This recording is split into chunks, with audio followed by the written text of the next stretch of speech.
Let me see the hands of those of you who have never been on the campus before. Ah, quite a few. Good. I've had so much fun with this project. It's just, parents are coming up and telling me fun things. Lisa Welchel, who used to be a star on the Facts of Life some time ago, she was on our radio program, and she told about her little boy who was 4 years old, and they were getting ready to go out to eat. And so the mother said to this 4-year-old, now listen, I want you to behave. I want you to obey this babysitter. I want you to do, I don't want any trouble. I don't want you to get into any difficulty. You hear me? And he said, I don't think I can do that. And she said, why not? And he said, because I've got foolishness in my heart. And she said, well, maybe we ought to go into the bathroom and get rid of that foolishness. And he said, Mom, I can feel the foolishness leaving me. Kids are so much fun, and as I've written this book, it's just given me an opportunity to see boys even from another angle because of all the parents that are talking to me. This may be the most anticipated book that I've written because when I've met people on the street, especially women, who have come up to me in the last couple of years and said, what are you writing now? And I would say, well, I'm writing a book on raising boys. And many of them, the majority of them, did the same thing. The majority of them said, hurry. Because mothers frequently don't understand their boys. And mothers who have not been raised with brothers in particular don't understand that competitiveness and that aggression and that physicality, all that goes along with being a boy. I've also found it fun tapping into the natural tension between boys and girls. And it's definitely there. I got a letter a while back from a little girl named Elizabeth Christine Hayes. She's 8 years old. She wrote me this letter. She said, Dear James Dobson, D-O-P-S-O-N. I've been called everything. People call me D-O-D-S-O-N and D-O-T-S-O-N. One woman actually wrote and called me Dear Dr. Dogson. She wrote me Dear Dr. Dobson. She said, I hope you like my list of girls are better than boys. You're a good guy. I'm a Christian. I love Jesus. Love. Elizabeth Christine Hayes. And then she attached with it a list of 31 reasons why girls are more better than boys. And there's delightful stuff here. I won't read the whole list to you. Here's some of what she wrote. She said, girls don't pick their noses. Girls don't let stinkers as much.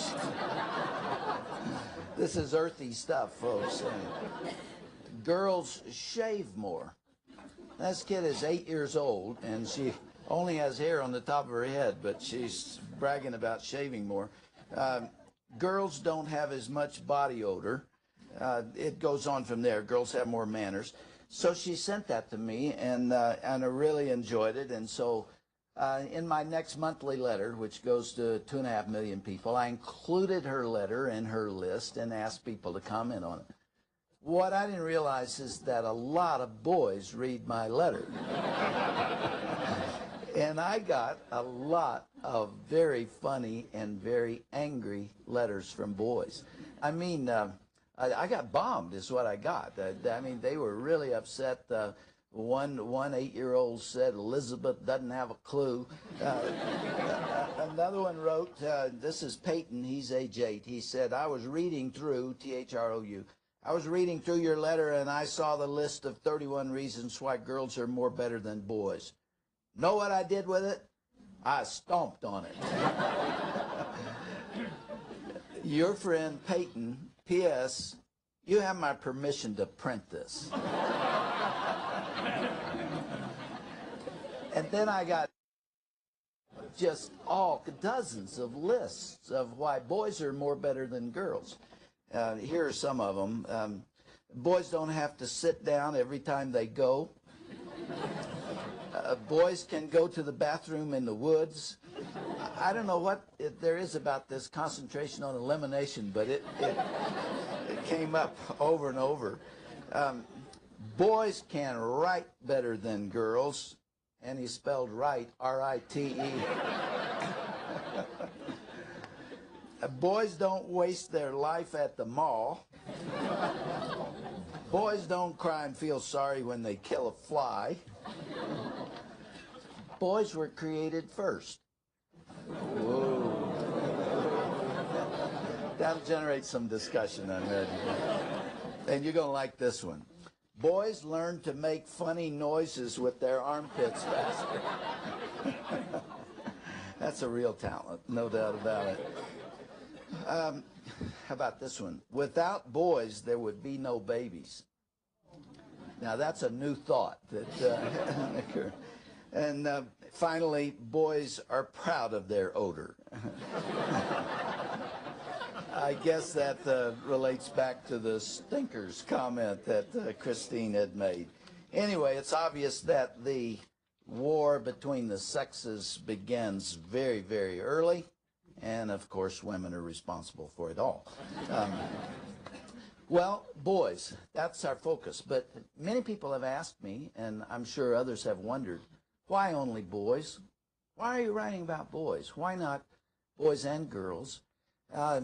And others have asked when I'm going to write a book on bringing up girls, and I may do that. But the question is, why now have I written about boys? And the reason is because boys are in a great deal of trouble today.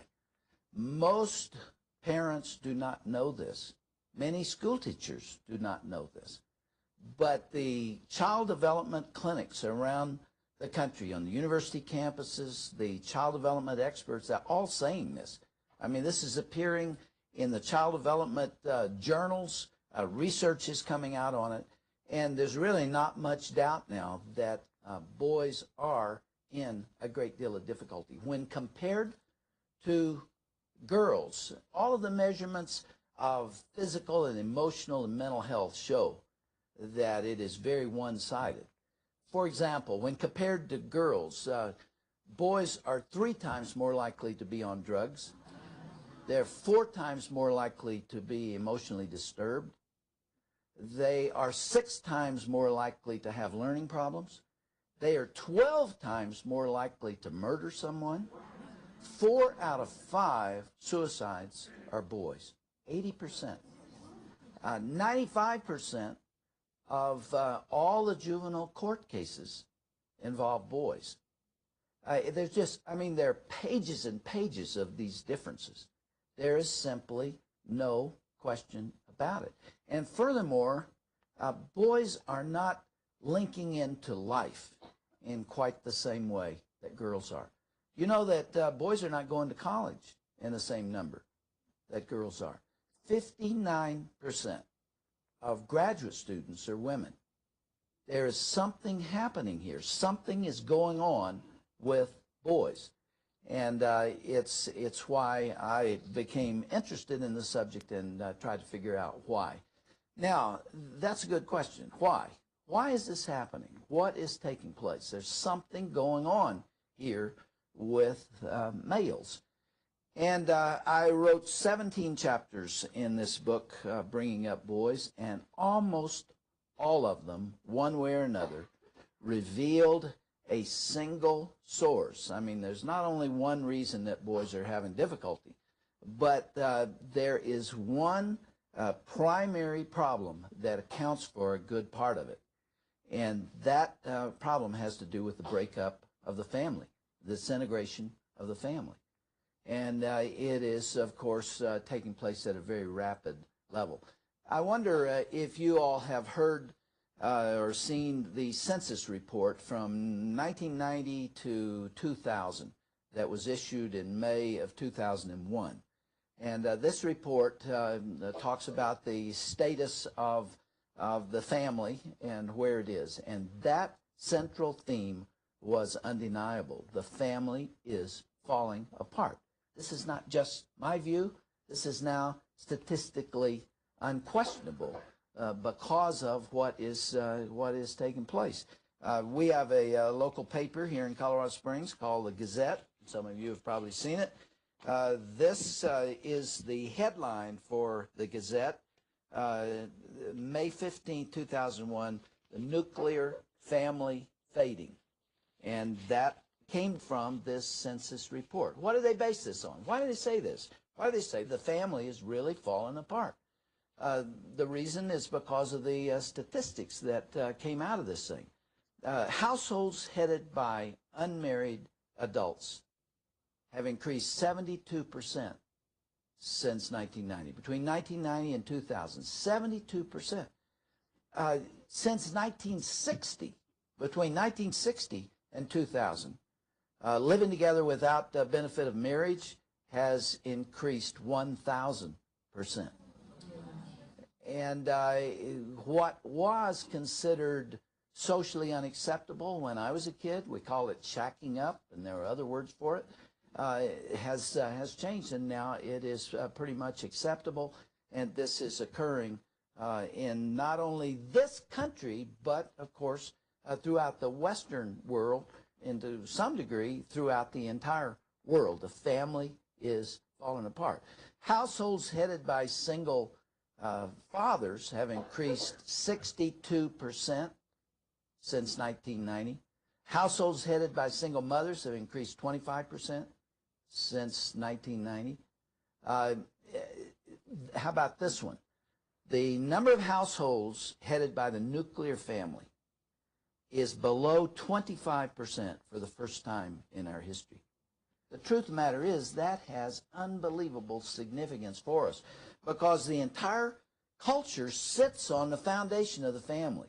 That's the ground floor. Everything rests on that. And everything of value depends on it. And our institutions and our government and our way of life and everything depends on a stable foundation. But when that begins to go, everything goes with it. And in this case, it is children that suffer the most. Children are enormously conservative individuals. You know, they just are. They like things the same. They don't like change. They need permanent, long-term relationships, and they need to be able to count on things being the same. They've been known to eat the same brand of peanut butter throughout all of childhood because they don't like change.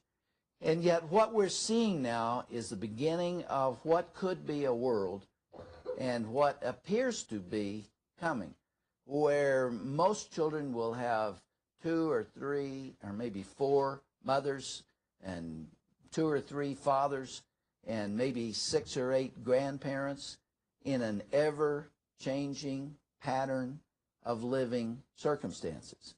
Now, that's hard on girls. It's very difficult for girls, but it is devastating for boys. Why? What's the difference? Because boys are more unpredictable. They are more unstable. They need more structure. They need more discipline. They need more time with their dads. Someone said, tie a boy to the right man and he almost never goes wrong. And that's really true. He needs that attention. But boys need more discipline and more careful discipline. If a car is driving down a freeway at 70 miles an hour, as you know, somebody has to be behind that wheel and have their hands on the steering wheel every second of that time. You know, you make little 1/4 of an inch turns there and 1/2 inch turns there in order to keep it going straight down the freeway. And if you take your hands off, you know what happens. You run into difficulty almost immediately. Well, a boy is like that. A boy is like that car going 70 miles an hour. And if you take your hands off and you're not paying attention and you kind of let him raise himself, he will run into the center divider or into the ditch, into trouble or into danger. It's just the way it is. And yet 59% of children come home every day to an empty house. What can happen? What can a boy do in 3 hours a day? You know what he can do. He make a mess of things. That's what he can do. And that's why it is so important for there to be stability in the relationship with the caregivers and hopefully the ones that he has lived with all his life. Now, this obviously raises very troubling understandings and perspectives with regard to the single mother, because all of a sudden the father is not there typically, 50% of fathers never see their children again after the 5th year. And so this is why you see divorce is so much more difficult for boys than it is girls. The research all shows this. The things I'm telling you today are not simply my opinion. This is what the perspective now is by those who study children. My field is child development. My PhD was in child development. There's a reason why divorce is harder for boys than it is for girls. And that reason is because the girl retains the primary role model in her mother, and the boy does not, because the father is typically gone. Now that's, that changes in different settings, but that's what typically happens in divorce. And so the boy is the one that's confused. This is one of the reasons boys don't know what it means to be a boy. They don't know what it means to be a man because they haven't seen it modeled. And this is why single mothers simply must find a role model for their boys. They need to find it from Boy Scouts. They need to find it from boys' clubs, or perhaps from a coach in organized sports or disorganized sports, any kind of masculine leadership. They can find it in a masculine school teacher, or they can find it in a neighborhood, or perhaps for an uncle or for a grandfather. But they need to find it somewhere, because a mother is simply not equipped to explain to a boy what it means to be a man. And there must be a man there somewhere to make this happen. Now, given that understanding, you can see why it is so significant that for African American babies, 70% are born out of wedlock. For Caucasian babies, 19% are. Where are the men? The men are gone. And for those that remain, how many of them are simply not good fathers? A divorce takes half of them. So of those that remain, that half is gone. And then how many of those are alcoholics or workaholics, or are in prison, or couldn't care less, or reject a particular boy, or simply don't have the energy left after the work that they do to give to a boy? See, for many, many, many boys in this country, they do not have that role model, even if divorce has not occurred, and they struggle to know where they are and what their goal is. They don't have any idea where they're headed. Zig Ziglar is a friend of mine. Zig is a motivational speaker, one of the best-known speakers in the country. And he was speaking the other day and talking about a friend of his named Bill Glass. Bill has for 25 years been working in prisons and doing spiritual work and helping prisoners emotionally. And he's drawn the conclusions from what he has seen that verify what I'm talking about. There are right now 3,400 people on death row in this nation. 3,400. And 98.6% of them are male. Does that tell you anything? Something happening here related to violence? 98% of them. And Bill Glass said 95% of those men that he's talked to hated their fathers. There are only 5 in 100 that didn't hate their fathers. There are now 1,202,000 people who are incarcerated in this country, and 94% of those are male. So you see the linkage. But Bill Glass was talking about a situation not too long ago where a greeting card company wanted to do something nice for the prisoners, and they got permission to set up a table in the exercise yard and to give these Mother's Day cards to the prisoners, because they had no way to wish their mothers Happy Mother's Day. And so they set up this table, and the line was so long, and there was such a demand that they sent out for another truckload of cards to give to these men in the prisons. They thought that was such a good idea that 2 or 3 weeks later they set up a table to give Father's Day cards to the inmates. Not one single prisoner asked for a Father's Day card because fathers are gone. You know, I saw some research a while back that's being done in the Pilanesberg Park, which is a game park in northwestern South Africa. And the wardens there, the game wardens there, have noticed strange behavior among the elephants that they've never seen before. And these elephants have become, the big bull elephants particularly, have become very, very violent. And they are now knocking the rhinos over and goring them to death. Now, that is not typical behavior for elephants. They haven't done that. They usually live side by side. They usually live in harmony with other animals. But they're doing this violent thing, and they're killing off the rhinos. And so the veterinarians and the game wardens have been trying to figure out what in the world is going on. What's changed? Why are they behaving in this way? And what they've found is that as the elephant population has grown, and of course there's a limited area where they can live, they destroy the environment. You know, they gut the trees and they push them over. And so it has become necessary to kill the bull elephants to lessen the population. And it's a horrible thing. I've seen videos of it, and it's just sickening to watch this occur as they herd them all together and then fire at them and kill them. The bull elephants just begin screaming. It's a terrible thing. But they do this. They say they have to do this.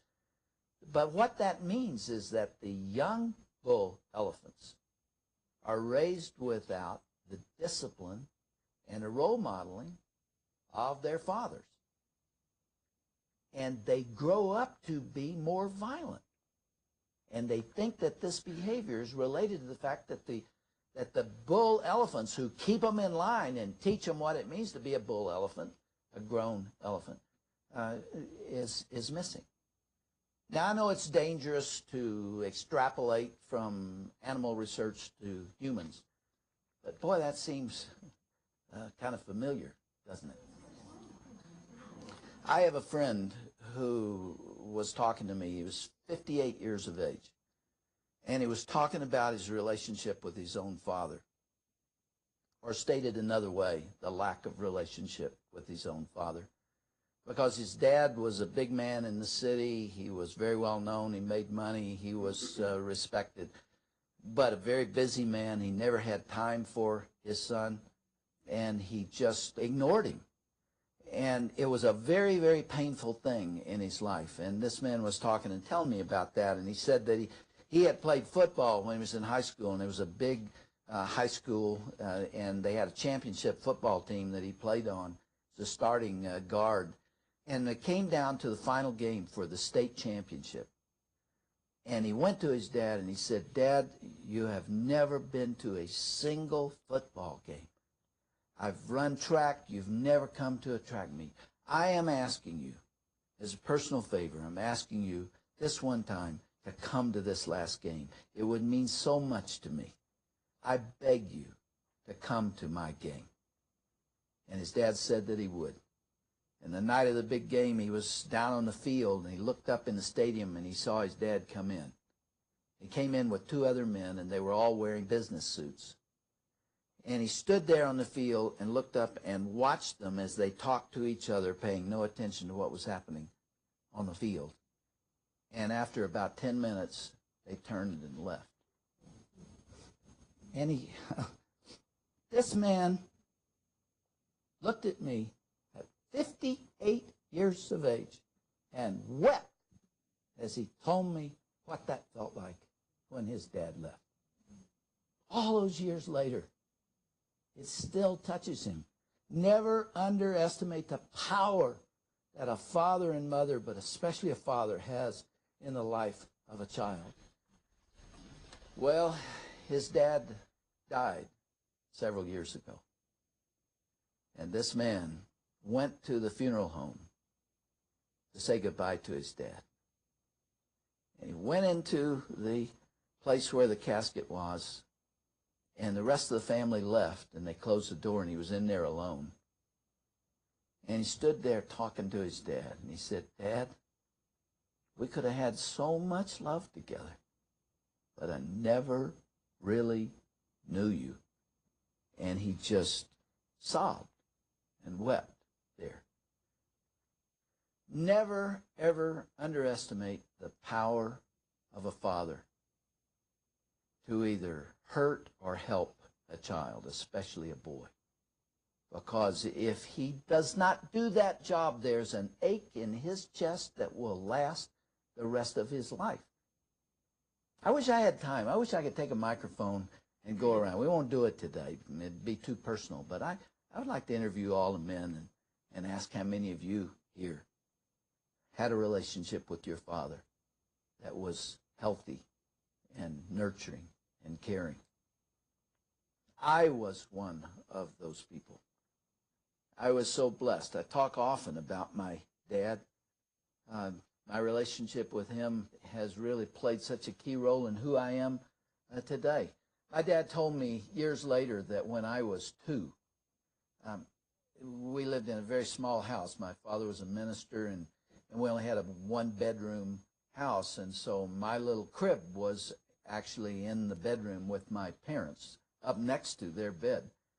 And he said at that time it was not unusual to wake up in the middle of the night and hear a little voice that said, "Daddy, Daddy, Daddy?" And he would gather his wits about himself and he would say, "What, Jimmy?" And I would say, "Hold my hand." And he would just reach out through the darkness and grope back and forth till he found my little hand and then just engulf it in his. And he said the moment he took my hand, my breathing would become deep and regular again, and my arm limp, and it was obvious that I'd gone back to sleep. What did I want in the middle of the night? What was I looking for? I wanted to know he was there. And he was there. I mean, why would a 2-year-old call his dad in the middle of the night when nothing was wrong? It was that relationship. And on future videos, we will talk about what happens between about 18 months and 5 years of age for a boy, because he pulls back from his mother and reattaches to his father. That's the way it's supposed to work. And frequently it doesn't work. But it did for me. I was in the house one day. Again, we were in a small apartment. This one I remember. In fact, I've really been blessed, and I can't explain why, but I have many, many memories of my second and third year. I think one reason is probably because those were such happy years that I didn't have any reason to forget them.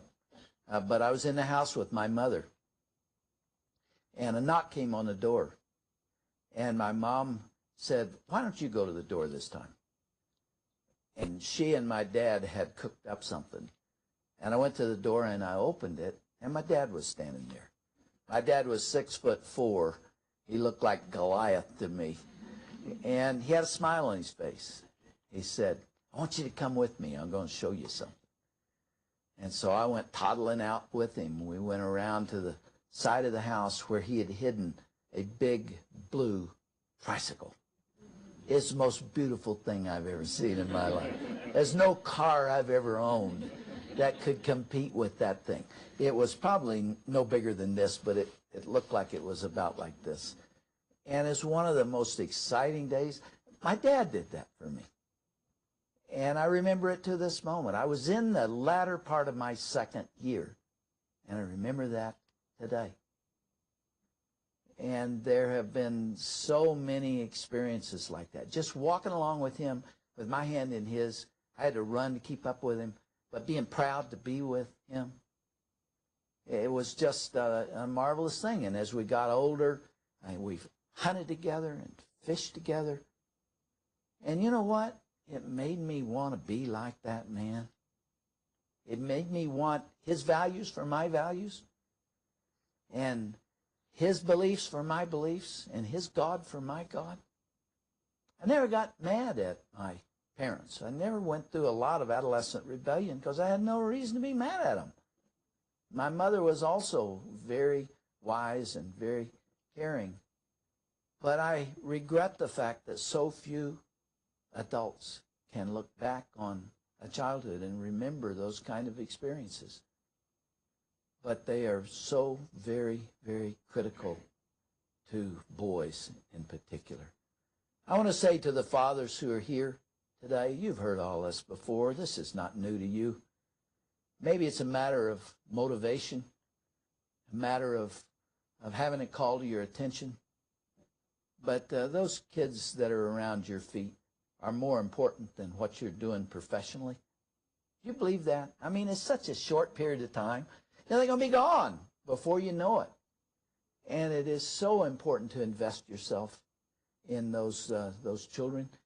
And again, what we're seeing and the reason there is so much chaos among boys today is because on a broad scale throughout the Western world, including here in the United States, there is this disintegration of the family that is affecting violence on the schools and affecting drugs and affecting all these other things that I talked about earlier. Let me end by one other illustration of my own relationship with my father, because I speak of him often because I respect him so much. He's been gone now for more than 20 years, and wish I could talk to him again. But my dad was a minister, and when I was approaching adolescence, he was on the road. He was an evangelist. He traveled. He spoke a lot.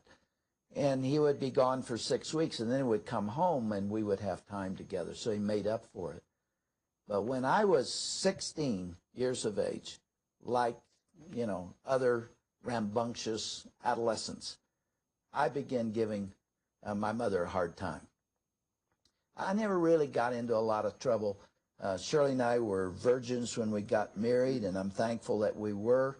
And there weren't any drugs in those days, and I just never did anything real bad, but I was giving my mother, a lot of lip.